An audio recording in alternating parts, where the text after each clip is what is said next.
I'm going to actually introduce the first panel, Okay, and I get to introduce, so this panel, again, which kicks off this focus on the region, is all about wildfire resilience in the Inland Empire, specifically focusing on what's happening, what are the collaborations underway, actually producing results. And we're very thankful to have with us as our moderator today, Kathy Peterson. She serves as the project coordinator for what you've heard is a really important piece of all this, the Southern California Ignition Reduction Program. And she's going to introduce the other leaders here today. So over to you, Kathy. And other panelists, please come up. I'm missing some folks. All right, thank you. Yes, my name is Kathy Peterson. My pride is to say that I'm a retiree of the U.S. Forest Service. 30 years and a day. All right, so the Inland Empire is my home. And yeah, there it is. And I've lived here for 15 years. And so to help you get your bearings and to orient you to the panel and to, for those of you who aren't in the region, let you know where you are here on the western end of a very big inland empire. It was already mentioned, almost 30,000 square miles. And so here we are. We're going to walk through some of you who might recognize these places. Have you been to the Temecula wine country? Chances are. Then you get on Interstate 10 and you head east toward Arizona. You're going to go to Palm Springs. Been there? All right, and across the highway from that and to the north is the Joshua Tree National Park. Lovely, and that's a part of the Mojave Desert, which is an amazing desert ecosystem. Directly to the north and kind of west of us is Interstate 15, and chances are you've taken that road to Vegas. All right, and then kind of west and north of even that is the border of the counties between Los Angeles County and San Bernardino County, and that's also the place where the San Bernardino National Forest abuts the Angeles National Forest and the town of Wrightwood, which you're going to be hearing about. And I didn't mention, but if on a clear day you look to the north from here, you're going to see the San Bernardino Mountains, which is pretty much within the San Bernardino National Forest. And the two mountain communities that you're going to hear about from up there today are Big Bear, been there, and a small community called Angeles Oaks. All right. So, okay, Michelle mentioned that the Inland Empire is home to a number of tribes, the Cahuilla, the Seño, Serrano, the Tongva, Gabrielino, Shimahuevi, and the Mojave tribes. And the recent history of the area, as you can see on the slide, is citrus groves, and my great-grandparents were a part of that, where they just blanketed the area with orange groves. And then in the, I guess it was mid-1950s, that shifted as this rapid urbanization of the area took place. People just kind of poured in from Los Angeles in search of more affordable housing, also Orange County. So they came like in droves, and they continued to do so. And so due to the cheaper land prices, on the western end of the Inland Empire, it became a hub for warehouses and logistics industries. If you don't know what a logistics industry is, it's like Amazon fulfillment centers.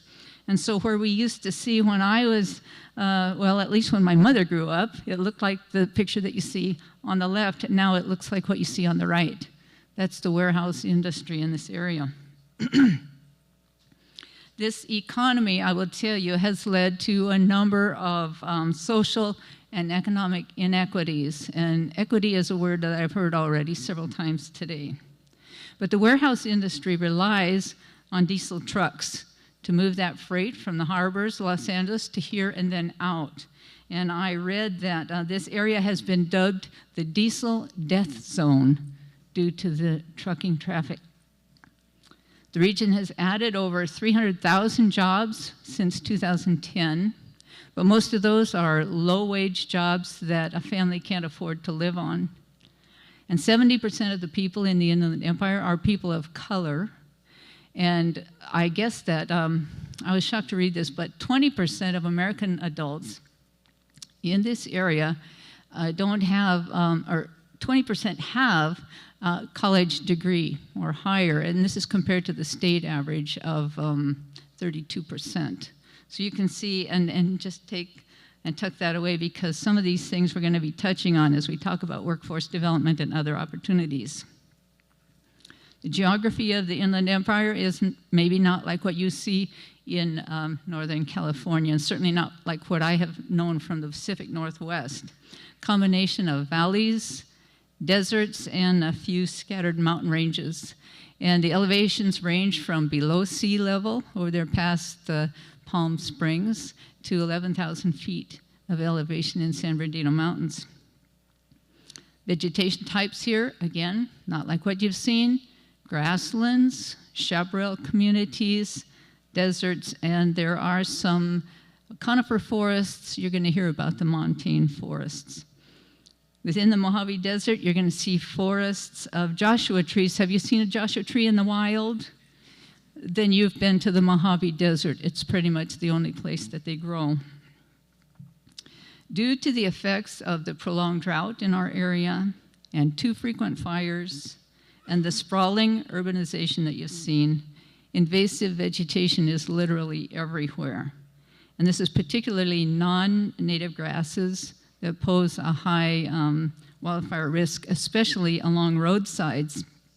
And that roadside ignitions is the immediate focus of SCRP, and because these grasses grow fast, they ignite easily, and they spread the flames quickly from roadsides to chaparral, which really ignites, to the upland forest areas. Someone already mentioned Santa Ana winds. We know what Santa Ana winds events are. When we talk about prevailing winds, they come in off the ocean and they're cool. Santa Ana winds blow in from the east, and they're hot and they're dry and they're fast. And so when that is all coupled together, you get a picture of the high wildfire risk that is faced by the folks in the Inland Empire. Before I hand the mic off to our panel, I do want to mention that there are no state conservancies in the Inland Empire proper. So most of the Inland Empire does not have access to Prop 4 early action funds to reduce wildfire risk due to this lack of state conservancies. And that fact will cause you to appreciate even more the story that you're going to hear from this panel about how CAL FIRE and the Forest Service and a nonprofit partner, the National Forest Foundation, worked together to fund and successfully complete some hazardous fuel reduction treatments in advance of the 2024 wildfire season. And as I listened to them share their stories, we agreed that if I was going to give this panel a title, it would be In the Nick of Time. So I'd like you to welcome our first panelist, Dania Gutierrez, who is the Southern California Program Director of the National Forest Foundation. So welcome, Dania.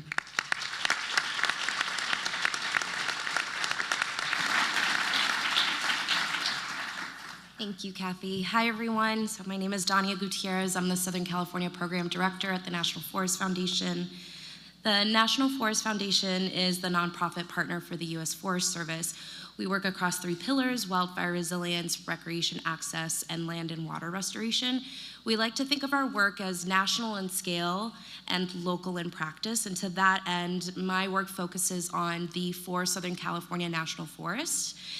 We focus on getting more work done, and that's through increasing capacity, bringing in more resources, connecting with communities, building partnerships.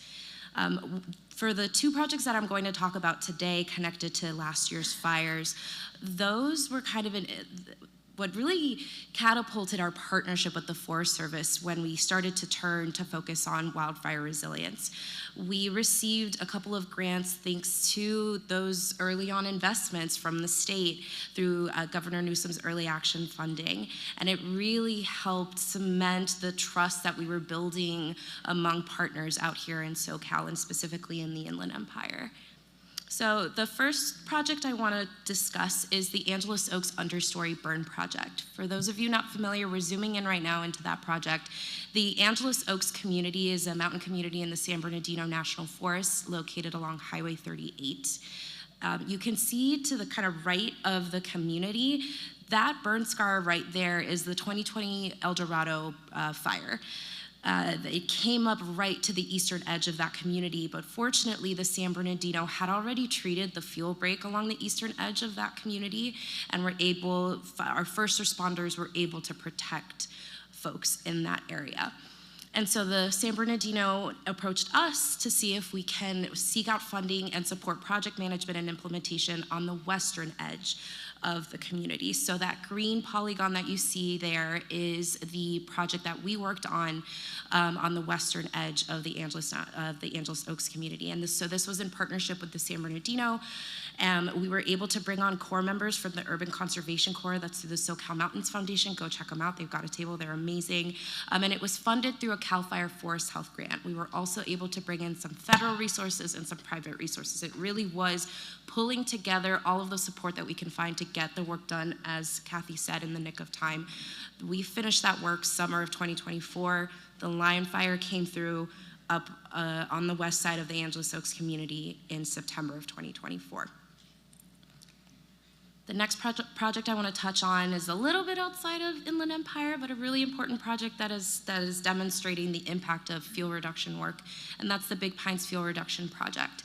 This was located along Big Pines Highway and on the western edge of the community of Wrightwood, which is the northeastern side of the Angeles National Forest. So this was a really wonderful partnership with the Angeles. We were able to receive another state grant through the Rivers and Mountains Conservancy to basically split this 1,700-acre area in half. NFF took one part of it, the Forest Service took the rest, and then they also came in and did prescribed fire across those 1,700 acres. So that, if I remember correctly, we paid that last invoice July of 2024, and the bridge fire came through September 2024. So it was, again, right in the nick of time. We're really proud of this work and what we were able to accomplish together. Chief Littlefield is going to provide more detail about what actually happened during those fires, but before I hand it off to him, I wanted to provide a little bit of an update of a number that you saw earlier during Patrick Wright's presentation. So in 2023, the National Forest Foundation and the Forest Service announced a $32 million Keystone Agreement that focused on priority project implementation across the Southern California fireshed. So what the heck have we done since then? A lot.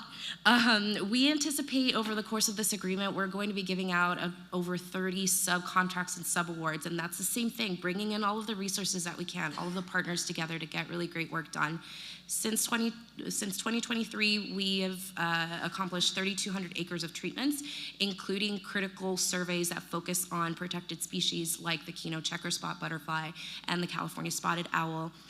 We're hoping over the next year or so that we're going to treat another over 4,700 acres, and that's going to include projects that you'll be hearing a little bit more about today and in some of the tours that you'll be on tomorrow, which is the North Big Bear Landscape Restoration Project and the Southern California Ignition Reduction Program.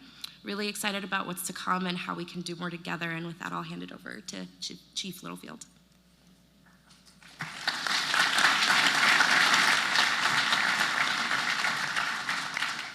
Good morning, my name's Shane Littlefield. I'm the unit chief for CAL FIRE, San Bernardino, Inyo, and Mono.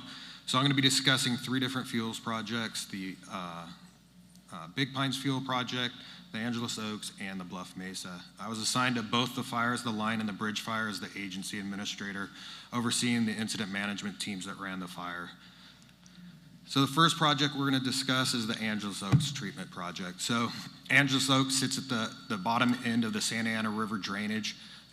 The line fire started on September 5th, 2024, and consumed 43,978 acres. At the end of the fire, 56,000 structures were impacted or threatened, and most of those were under evacuation orders during the fire. Only one residential structure was lost during the line fire, which in Southern California, for 43,000 acres, losing one residential structure is pretty monumental.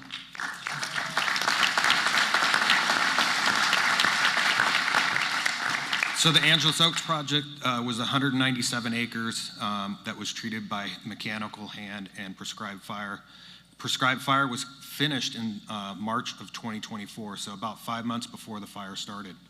The fire, as it progressed up the Santa Ana River drainage, it was moving at a rate of spread that we could not keep up with.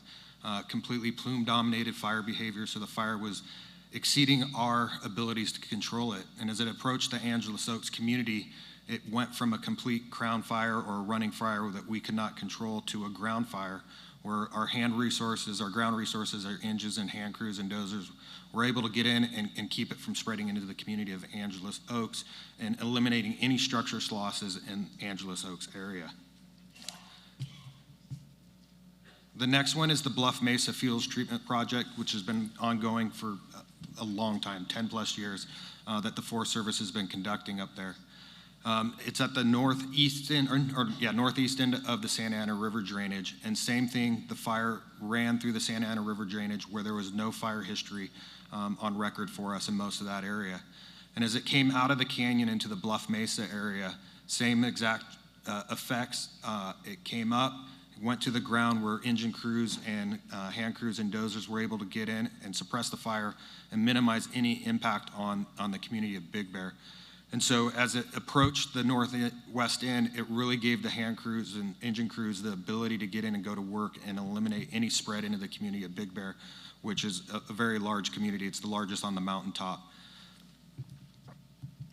The next one we're going to discuss is the Big Pines treatment area, which is 1,700 acres of fuels treatment. The bridge fire started on September 8th under red flag conditions. And so at the same time, we had 3 fires concurrently burning: the line fire, the bridge fire, and the airport fire, competing for resources. With those 3 large fires, there was no ground resources left in Southern California. As the fire made a 40,000+ acre run in approximately 6 hours, it approached the Wrightwood area, Big Pines area, under fire or weather conditions that aren't on record. The wind gusts, the humidity, there's no record of it being that low and that much wind at that time of the year. As it approached the Big Pines fuel treatment area, it dramatically changed the fire behavior to a fire that nobody could even get out in front of and do any work or protect structures, to a fire that we could get in and work on. And so in the Big Pines area, there's the NASA Jet Propulsion Area Laboratory, and then there's multiple withholdings within the footprint of the Big Pines fuel treatment. We put 0 resources in those areas on the first night, which allowed the fire managers to put all the resources in the community of Wrightwood. So the bridge fire consumed 53,000 acres and destroyed 81 homes.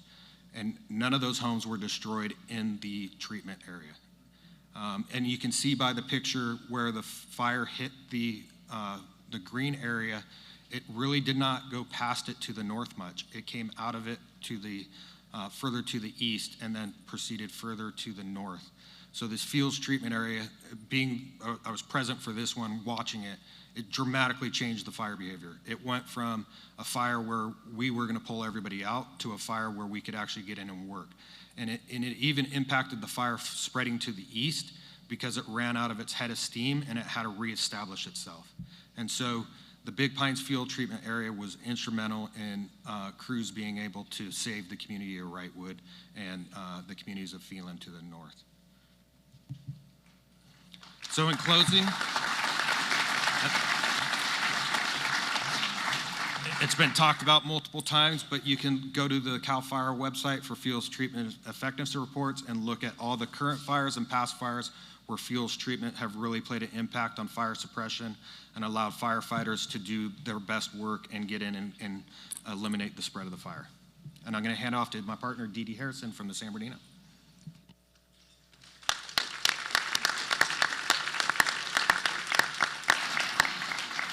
And when Shane says we're partners, we're truly partners in crime. So I was the other agency administrator on the Lion Fire, and we had a couple of days where we were really holding our breaths. But it was wonderful firefighter efforts, and especially that unified work on the ground.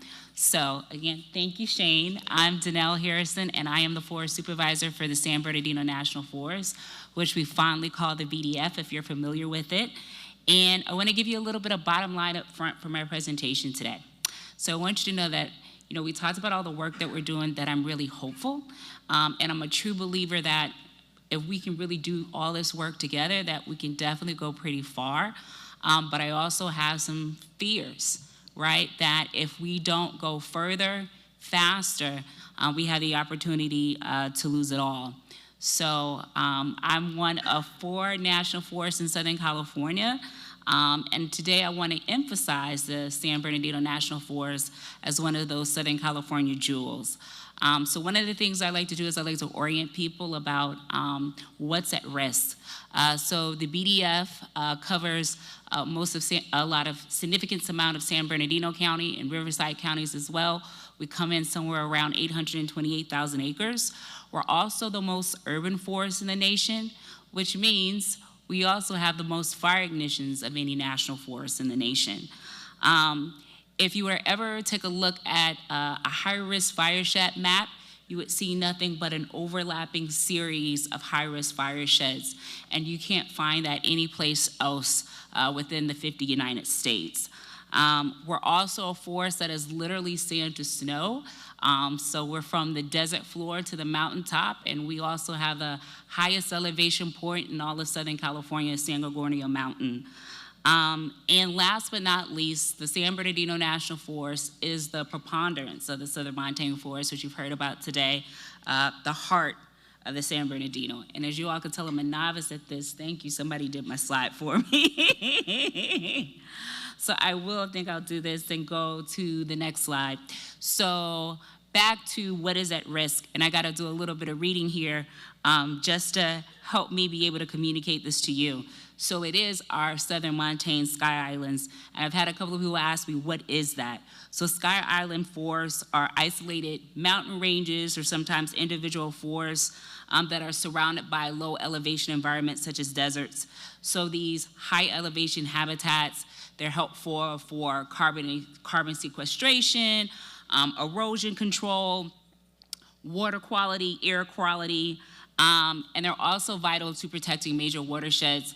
So many of y'all who are familiar, the headwaters of the Santa Ana watershed are within the San Bernardino National Forest, and that is water that provides water, abundant, hopefully clean water to San Bernardino, Los Angeles, Orange, and Riverside counties.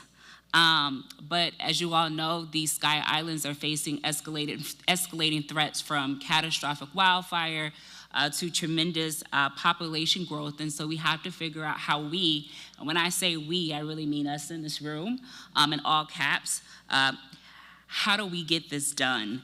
And so I actually went to Google AI, right? A lot of us do that these days, and it was pretty spot on when it talked about what we're facing here.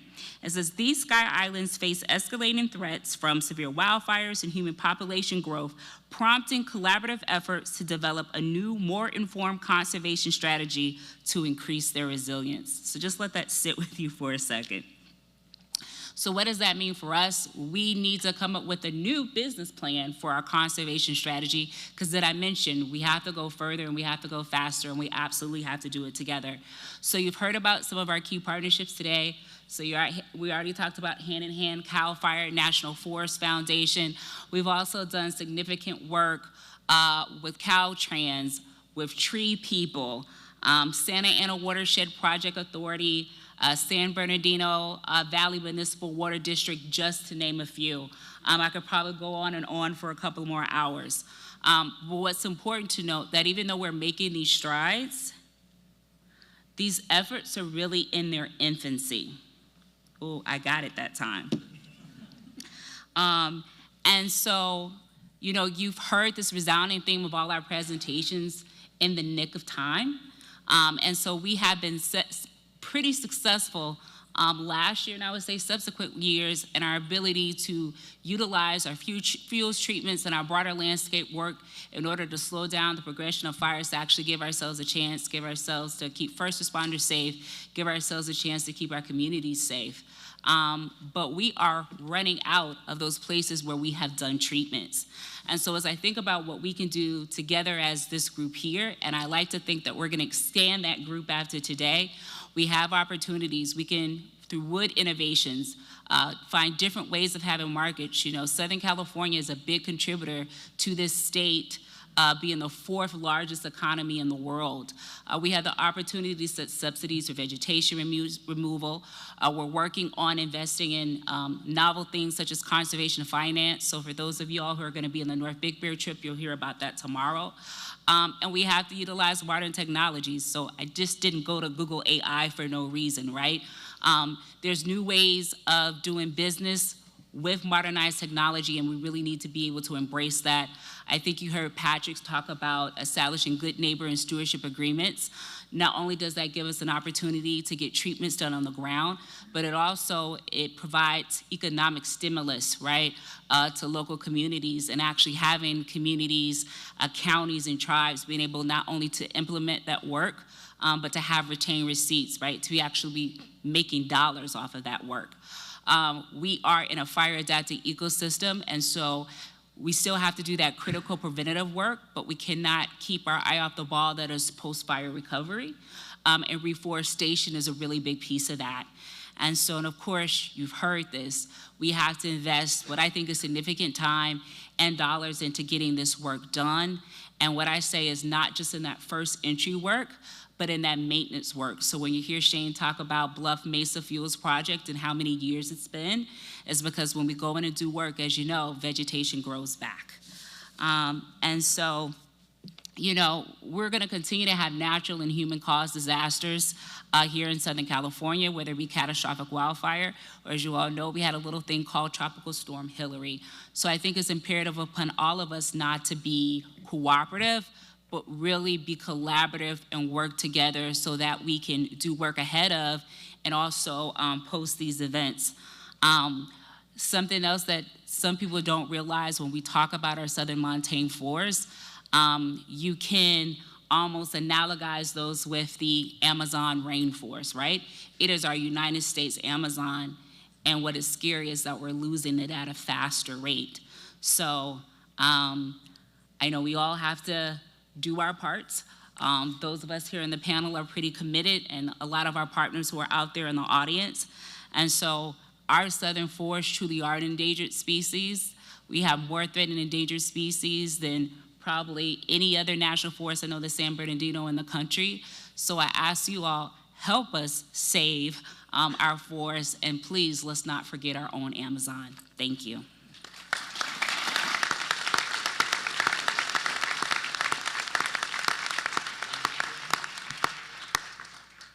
Thank you very much. So now we can turn to our executives and the task force. Do you have questions, comments for the panel? Well, first of all, thank you for a really focused and inspirational update on these projects. And to me, each of these projects and your work together is sort of the poster child for what we want to see across the state. Maybe a question for CAL FIRE and one for the Forest Service. Chief Littlefield, Chief Tyler explained, that units, CAL FIRE units, are, under some pressure to achieve these targets, help achieve these targets on these wildfire resilience projects that you're seeing really protect communities. What would you say? How can non-CAL FIRE leaders and groups help you all, unit by unit, achieve these? What do you need from them? So in the lower part of the San Bernardino unit, I think our biggest struggle is large-scale landowners. Most of our land ownership is under 100 acres.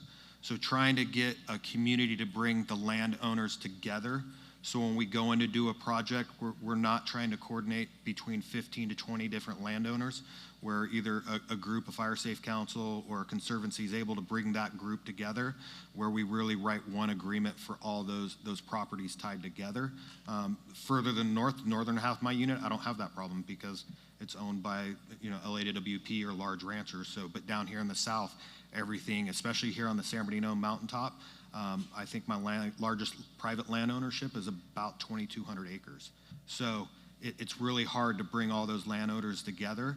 And then the next would be the Good Neighbor Authority, really getting that moving forward for the Good Neighbor Authority and especially the San Bernardino National Forest, where it abuts the state lands, where we can do project work in conjunction with the San Bernardino National Forest in a larger, broader scale. May not even touch private property, but the impacts will affect the SRA. That's really helpful. And for those of us who might not know, what is the Good Neighbor Authority? So the Good Neighbor Authority is an agreement between the state and local government and the National Forest, where we're allowed to do work and projects on each other's land to accomplish the mission for fire resiliency. Excellent. And question for Chief Harrison, really impressive what you're doing in the San Bernardino. Maybe as a spokesperson for the supervisors across, 18 of these national forests in California, we are focused on supporting our national forests in your leadership and recognize there are resource constraints that we all have. What can groups in each of these forests or around each of these forests do to engage, how best to engage the forest supervisors of the forest national forest team, and what should they bring to the table to help a successful partnership? So I'm going to answer that question, Secretary, but probably a little bit of the other one, since she said a little bit about Shane and Dee Dee on that one. And maybe I'll bring it together actually with the question you asked. So a big piece of what we need is socialization, right? We've already talked about it. I don't want to beat it over the head too much. Of course, we need funding in order to be able to do work. But, we'll talk about some of our large landscape projects that we've been trying to pull off. So when I say we need to go further and faster, that means we need to do more work and at greater scale. And that is not something that you typically see in Southern California, though we need to make sure that is the new norm. And so a lot of people, and those who understand what our southern montane forests look like, they're very forested. And so it is a little fearful for people to know that we're going to go in and do mechanical treatments and thin that forest. It's going to look a little bit different, right? And then also we're going to do prescribed fire, where we're going to actually put fire on the ground and smoke in the air. And when you're not used to something, sometimes there's a natural resistance to that. And we really need you all to help bridge that gap, along with all the other things that we've been asking for today. There's one thing to tell that story yourself. I do it a lot. But as another thing, when your partners and your neighbors, because I'm a neighbor to a lot of people in this room, can help carry that message for you. As far as how you can engage, we're a pretty, pun intended, open ecosystem when it comes to our national forests. And so there's a lot of our staff in our room. I have people who reach out to me directly, even community members, and email me. And we figure out how to connect you with the right person, whether it's internal, external, and even how to bring you into some of the collaborative groups that we work within. So I say, use your email. That works pretty well. So you've talked a lot about how effective these treatments have been. How much is that word getting out? I mean, as recently as a couple of years ago, we're still hearing it now from a vocal minority of folks saying, don't focus on treatments. Focus on home hardening. Focus on defensible space. These big fires just blow through those fuel breaks. They don't work. We get it now through this, through CAL FIRE's tracker, through the great examples we saw in Tahoe and here.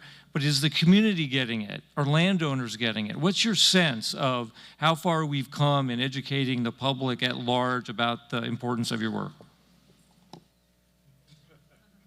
We do this together. I think, right, we do these great fuel treatment effectiveness reports, and they pretty much stay internal, and they go on to the internet, and unless it's something you're looking for, it's not broadcasted. And I think, as an agency and as a unit chief, it's something we need to broadcast better in the future when it's still in the local community's memory, right?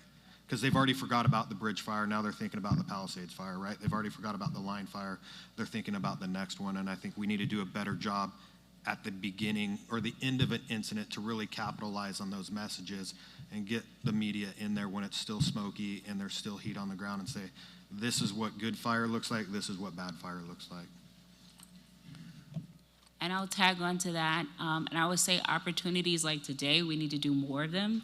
And maybe not necessarily even today, maybe opportunities like tomorrow, because I really like Shane's thought of bringing people in where we still have smoke in the ground and people see that immediate impact, but also bringing people in so that they can see the subsequent work years later when we've actually started taking on those restoration efforts. And then in places where, right, not all wildfire is catastrophic. At times it really is a great benefit to the landscape of showing them how even having low to moderate intensity fire come through actually is something that where we've had, whether it's human cause or natural cause, we've had a wildfire do some of that critical restoration work for us. So I think we have to do more than tell the story in the immediate aftermath. We have to continue to talk about it and keep it fresh in people's minds. And that sort of consistency is really hard to maintain, and I'm hoping as you all have your hands full with a lot of things, you know, how can the partners in this room help bridge that gap with the community? We've got wonderful fire safe councils in the room today that are doing a lot of that great work. And thinking also something that we're trying to do through the SCRP initiative is bringing in social science. What are the messages that are effective? We have community meetings, but not everybody shows up. We have a situation on the San Bernardino where they don't want to show up, they don't want mailings. How do you engage with our communities? So there's a lot of learning that we need to do still, in addition to doing some of the things that are tried and true, and we know we can at least connect with community leaders and decision makers. Well, so not a question, more of a comment. As I was watching the slideshow, there was the map of Angeles Oaks, and I was taken back to 2020, El Dorado fire, and Charlie Morton was killed, right? And so the work that you all are doing not only is protecting communities, it's giving our firefighters the best chance to safely engage fire. I mean, in Southern California alone, there's many sons and daughters and husbands and wives and fathers and mothers that have been lost due to fire. And so how we do that work matters. And so that's certainly on the public end, and it's really on the firefighter end as well. So just thank you.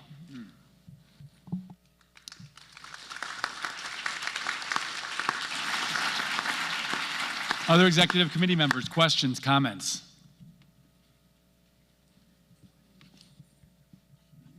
Okay, we're fighting over who goes first here. Turn this thing on or what?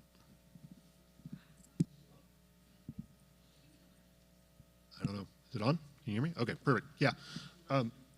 Yeah, just we talked a little bit about the engagement with electeds, local, state, and so I'm curious, when you folks are doing your plans and you're doing your projects, whether there's fire on the ground or you're doing mechanical treatments, are you making that effort to call your local supervisor, city council member, assembly member, or whatever? Are you inviting them out on to see your projects? Is really, I mean, it's seeing is believing.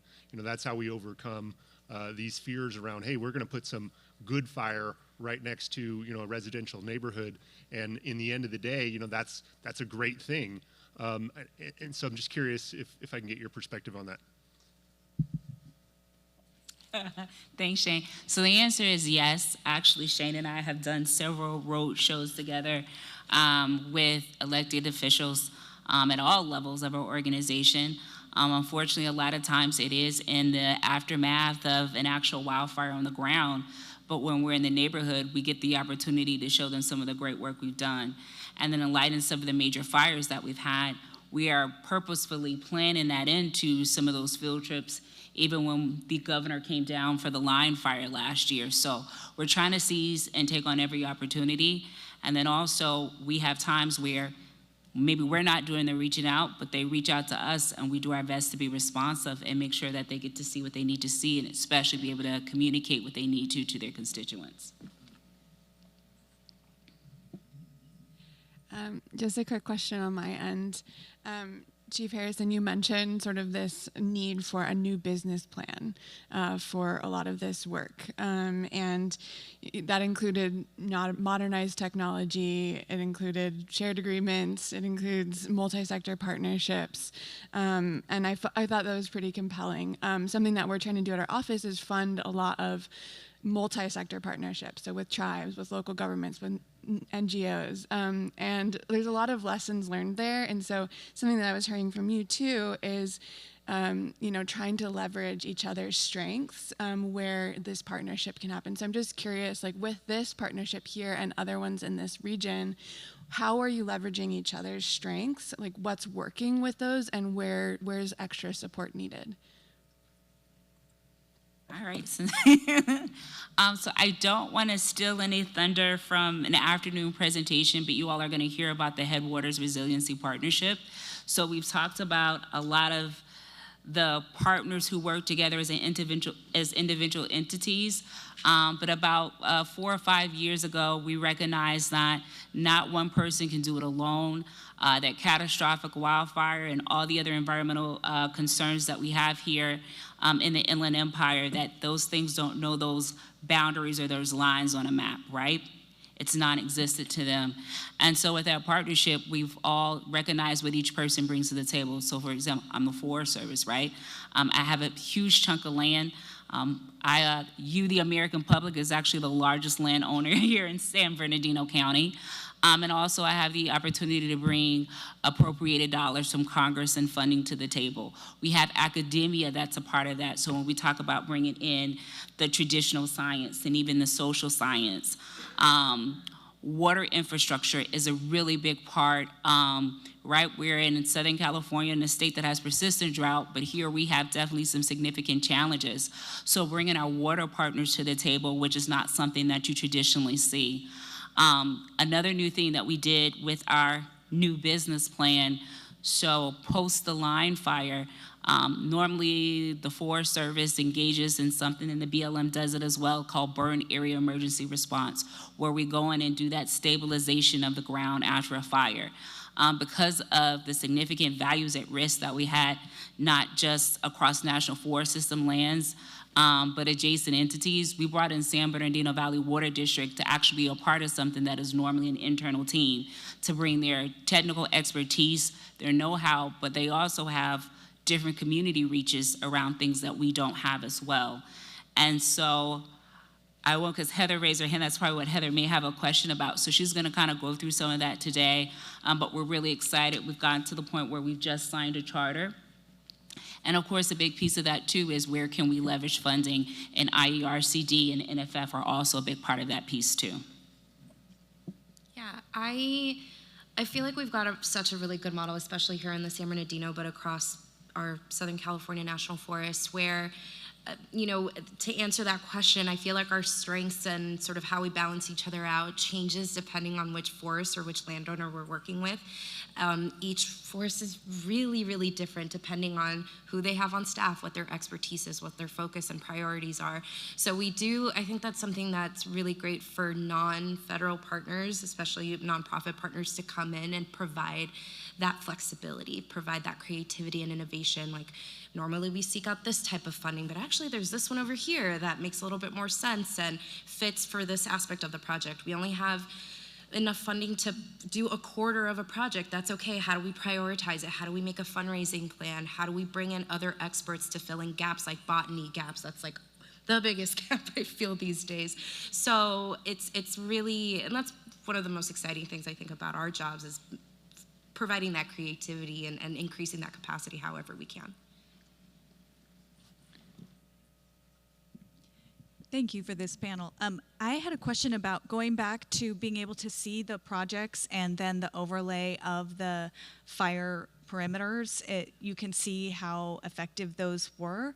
I'm wondering if you feel like local governments and residents and communities kind of understood that beforehand. Are there I mean, there's kind of a marketing and communications challenge here too, right? To make sure that people understand how important those are. So, like you're saying, when the air is still smoky, people want to come up to you and say, "What can we do next?" So, can you comment on how you feel awareness and kind of appreciation of those projects were?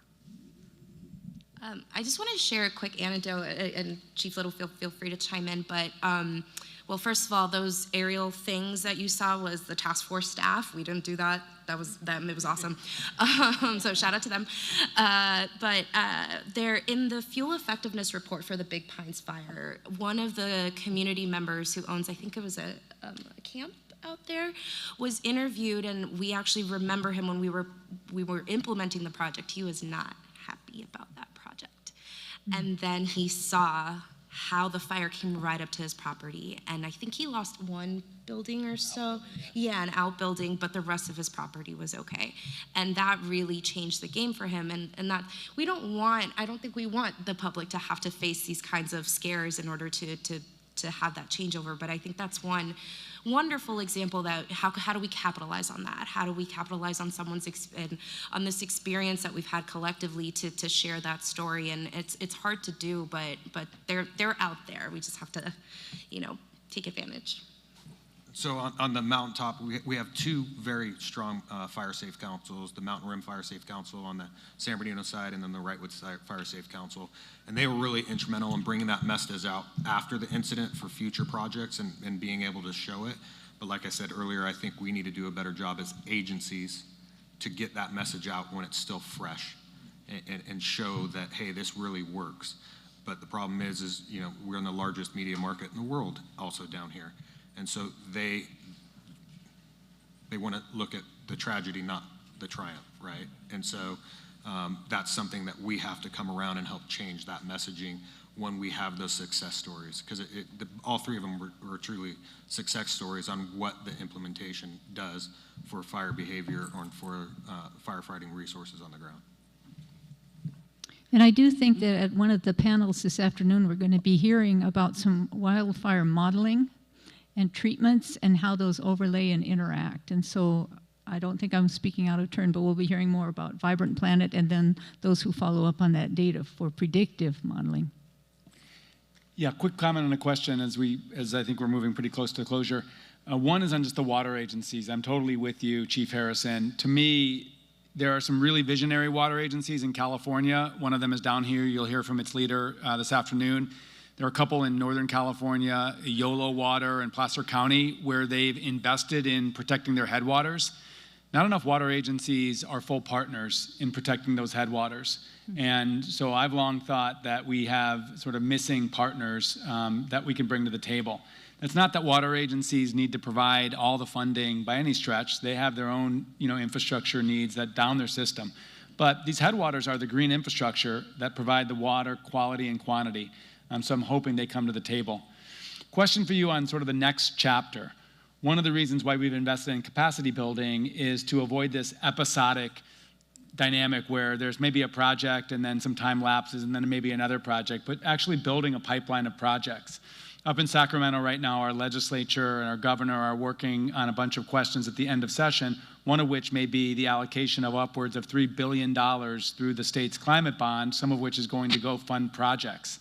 So have these partnerships across governments and non-governmental agencies developed a pipeline of projects? Are you ready to go? What advice would you have to other regions about developing that pipeline? So you've heard a little bit about it, that we have actually developed a regional plan here in the Inland Empire. So not only, of course, a big piece of that, because we just talked about the land bases, of course, projects on National Forest System lands, but as an actual all lands, all hands type of plan. And then additionally, with our Headwaters Resiliency Partnership, this year what we're gonna do for the first time is have a joint program of work. So when you heard Danya talk about leveraging each other in different ways, and maybe an answer to your question, Ms. Cottrell, is we're creating teams, right? So normally within each of our entities will create a team of all our different program managers or people who have specialty areas. So we're doing that same thing, but instead of it all just being an internal organization, these are truly shared interdisciplinary teams across agencies. One of the things that has been the norm here is that we've been able to have people invest in implementation. We're now having people want to invest time, energy, funding into actual planning to get ahead of the work. So we're trying to be a multi-agency planning body versus being reactive together in the aftermath of a catastrophic wildfire. So our new business plan is actually a strategic plan versus us being tactical on the back end. Just to add one quick thing, I think if we're thinking about advice for other regions, I wouldn't knock the episodic projects. I think that's what got us to this trusting relationship you see right now. Like, they didn't know if we could do it, and we tried it. So I think that's something else to think about. Start big if you can, of course, but if there's just like a small little project, you want to build trust through that, I think that has proven to be really effective for us and a lot of the partners in this room out here.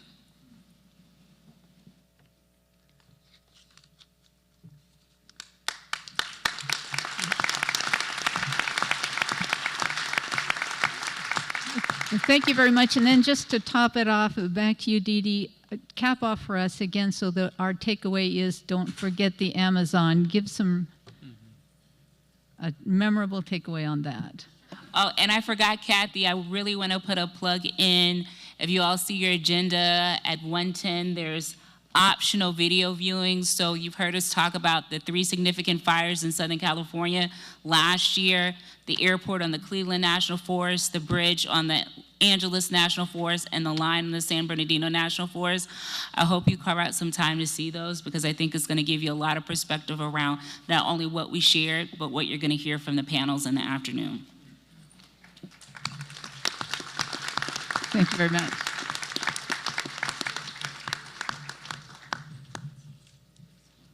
All right, so thank you, Dee Dee, for promoting the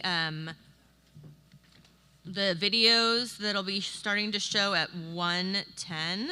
So after being in the heat, you'll probably want to come in early to watch the videos. For those of you who are online, I put the link to the page that has the videos into the Zoom. Right now, before we leave for lunch, I wanted to, and while you're at lunch, you can maybe answer this Mentimeter question.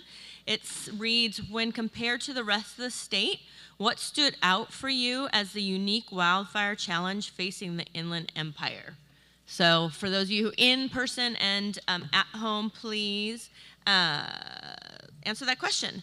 You'll have these on your chair. There's some QR codes here. We'd love to get your photos of today, of your field trips, and also just like of where you're working. We have a beautiful website from the task force. Thank you to the IDEA Cooperative, but we're always looking for photos of fuels treatments and landscapes. We want to share what makes California special on our website. You have these also beautiful lanyards, also created by the IDEA Cooperative. Reduce, reuse, recycle. Before you leave today, find a bin or find one of us and give your lanyards back to us so we can reuse them at the next meeting. Look in your inbox today. You will have received information if you had registered for a tour from your tour host. We have 7 amazing tours tomorrow. It's so hard to figure out which one to go on. It's lunchtime. We have box lunches provided over here. There's signs that say what they are. There's a few people who have special dietary needs, gluten-free, and please keep those for those folks who requested those. Where are you going to eat lunch? If you're from the Inland Empire, you can just find, just sit right out in the sun and you're used to that. If you're not, there's a little bit of shade over here and it really is nice in the shade. You can come back in here and you'll be ready for the videos. There's some stand-ups over here and in the room over in there. So you can find a place to sit and chat And I believe that's it. So we'll see you early if you'd like at 1:10 for the videos. Otherwise, we'll see you at 15 minutes after that. Enjoy.